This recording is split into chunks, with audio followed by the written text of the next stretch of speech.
అలా అన్నవరం సత్యనారాయణ స్వామి వారి దర్శనం చేసుకుని ప్రసాదాల కోసం ప్రసాదాల కౌంటర్కి అయితే మేము స్టార్ట్ అయిపోయాము. అక్కడ కాసేపు వెయిట్ చేశాక మాకు ప్రసాదాలు తీసుకోవడానికి టోకెన్స్ ఇచ్చారు. ఆ టోకెన్స్ తో పక్కనే ఉన్న కౌంటర్ లో ప్రసాదాలు అయితే తీసేసుకున్నాము. అలా తీసుకున్న వాటిని కొంచెం కొంచెం తినేసి స్వామివారి అన్న ప్రసాదం తినడానికి అయితే మేము స్టార్ట్ అయిపోయాము. మా దగ్గర ఉన్న ప్రసాదాలను బైక్ లో పెట్టేసి క్యూ లైన్ లోకి అయితే ఎంటర్ అయిపోయాము. చాలా సేపు లైన్ లో వెయిట్ చేశాక స్వామివారి ప్రసాదం తింటుంటే ఎంతో రుచిరా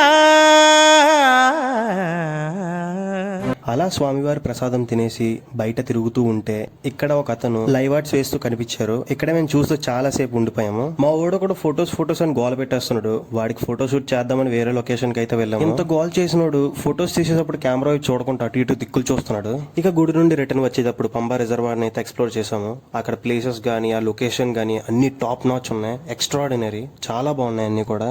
వెళ్ళేటప్పుడు బాగానే వెళ్ళిపోయాం కానీ వచ్చేటప్పుడే దారి మర్చిపోయాం. ఏదో గతుకుల రోడ్డు ఉంది, అటువైపు నుండి రావాలని ట్రై చేసాం కానీ చాలా ఇబ్బంది అయిపోయింది. అక్కడ ఒక రోడ్డు లేదు, ఏమీ లేదు. మా వాడే చాలా బాగా మేనేజ్ చేశాడు.